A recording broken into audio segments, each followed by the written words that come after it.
very interesting hybrid model of linking the population of the state along with the GSDP, the state's per capita contribution and the state's gross development of the state.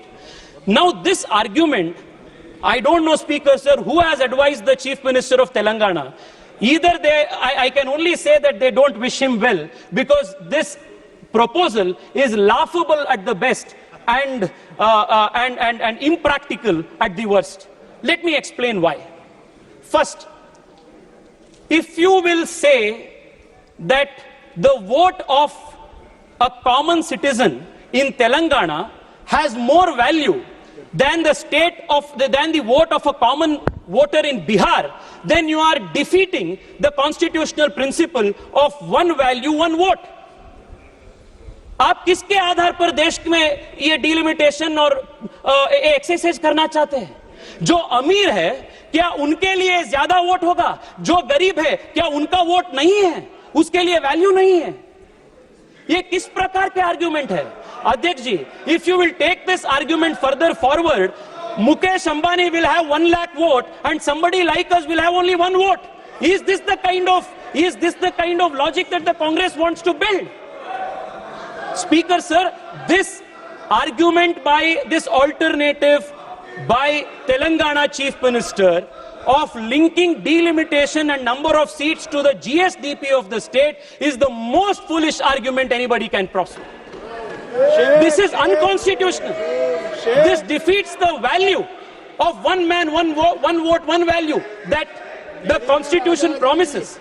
Second, Speaker sir, there is another very important dimension to this. GSD, देश के GDP हो या प्रदेश के GDP हो, ये 10 साल, 15 साल वो stagnant नहीं रहता है. It is not going to remain constant. Every 6 months, GDP can go up, GDP can come down. 1 year, GDP will be high, another year, GDP will be low. Now, suppose you are going to link delimitation and number of seats with the GSDP of a state. Will Telangana's and other states' number of seats keep getting fluctuated? Today, this year was a good monsoon, GDP was good, so Telangana will have 2 extra seats. Next year, Tamil Nadu had bad rainfall, therefore GDP fell down, so Tamil Nadu will lose 2 seats. Is this the argument? These are the kind of laughable alternatives that the Congress party is proposing, and on the basis of this they are misleading the people of this country. Now the second alternative that they have proposed, the third alternative. The first is not do anything. The second is, which they are experts at. क्योंकि जब आप Congress party के politics को देखते आते हैं, they are the practitioners of politics of postponement. हर चीज जो देश के सामने बड़ा मुद्दा आता है, आ जाता है, when they cannot address it, what do? Postpone कर दो उसको. That is their first reaction. Their first proposal is postpone it, कुछ मत करो, इसको freeze करो, which is unconstitutional. Second, the Telangana CM's proposal linking GSDP to number of seats, which again, like I demonstrated, Speaker sir, is the most ludicrous argument. Third argument that they have given, that I read, honorable member, learned friend Shashi Tharoor ji has made. He has said that there should be a digressive proportionality model as per the European Union Parliament. Now, while this, true to Shashi ji's nature, sounds very sophisticated, actually does not make sense in the Indian context. Because the moment you are going to introduce this principle of digressive proportionality, it once again violates the principle of one man, one vote, one value. Second, larger states in the south of India, like Tamil Nadu, like Karnataka, which are today the 6th most populous state, 8th most populous state in the country, are going to again get a raw deal because of this digressive proportionality argument.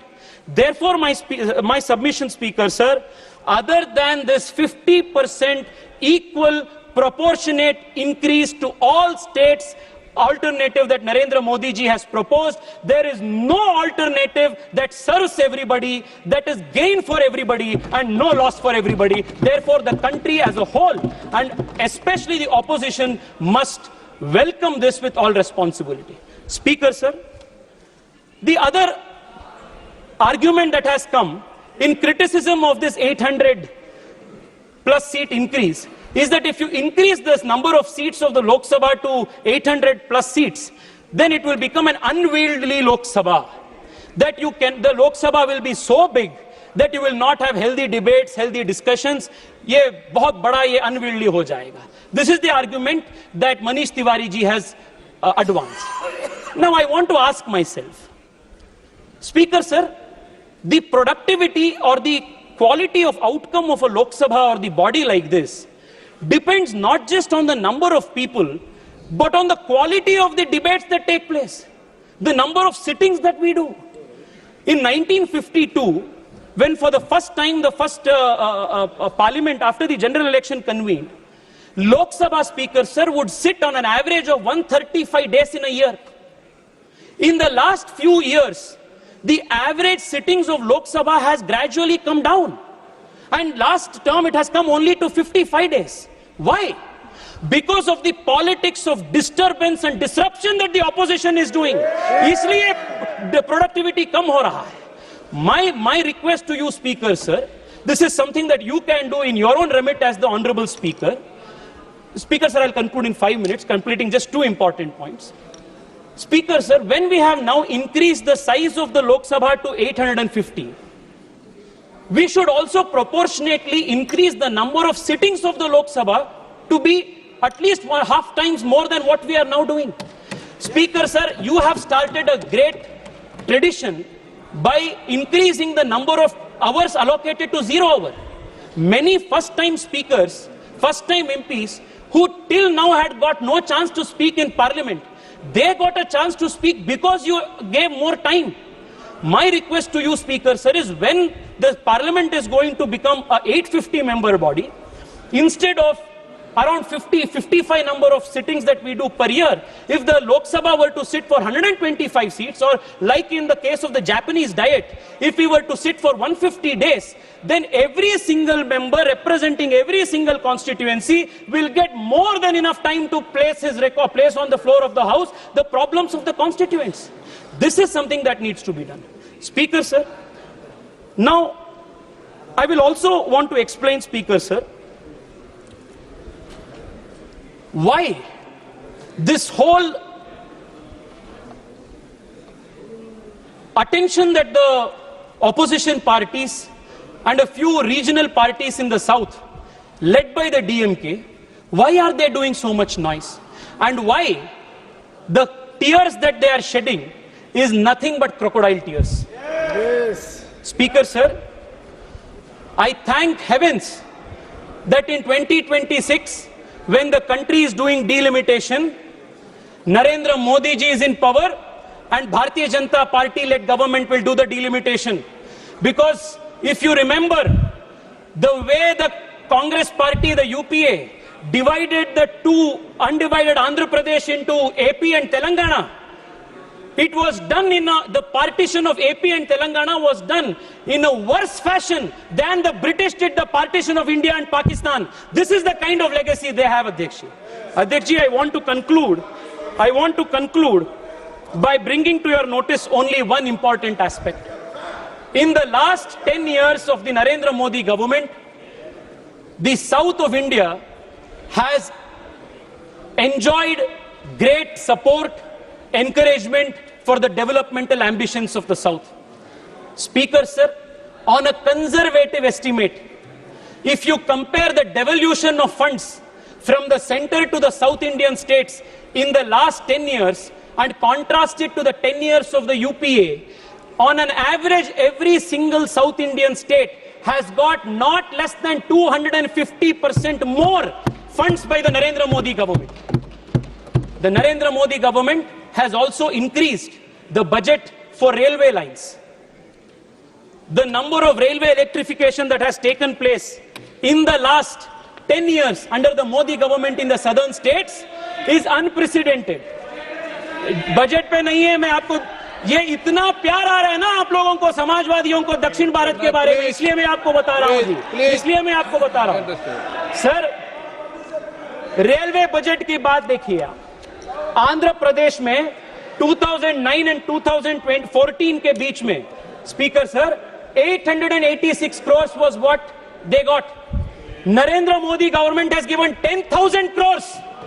This is just one incident. Number of metros to the southern states has increased. Electrification has increased. Number of rails has increased. Number of airports has increased. The total devolution of funds to the South Indian states has increased.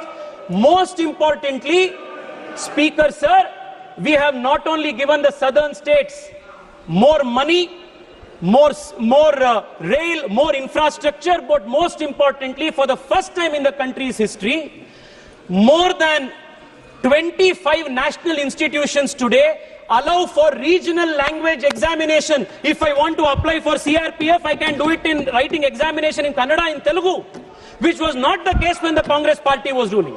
We have respected language, we have provided more development, and today Narendra Modi is also providing more seats and more proportion allotment to the southern Indian states by protecting the South's voice in the total parliament, the floor of the House. Speaker sir, I want to conclude by one last point that needs to be addressed. Speaker sir,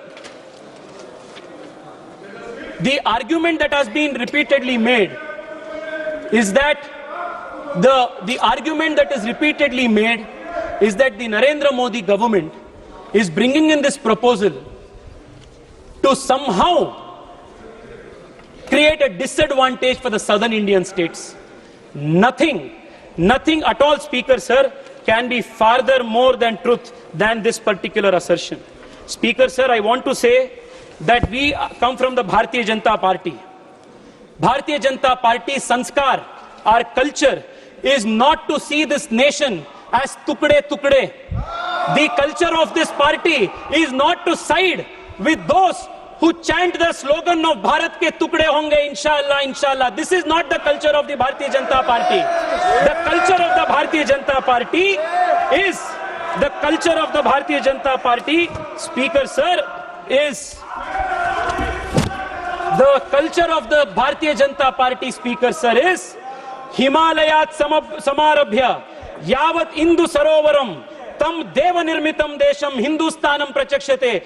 Jo desh ऊपर हिमालय से नीचे भारत के इंदु सरोवर तक है, वो पूरा देश जो अखंड है, अविच्छिन्न है, वो भारत है. This is the commitment of Bharatiya Janata party. वो कन्याकुमारी हो, वो कश्मीर हो, वो कच्छ हो या कामाख्या हो, we will support for the integrity, sovereignty, unity of this country, because that is not only a constitutional mandate, but most importantly, the Bharatiya Janata Party's Karyakarta believes that it is our civilizational duty to protect this country. This is what differentiates us from the parties like the Congress that sides with tukde parties, and like the DMK which speaks the language of separatism. We abhor your politics. We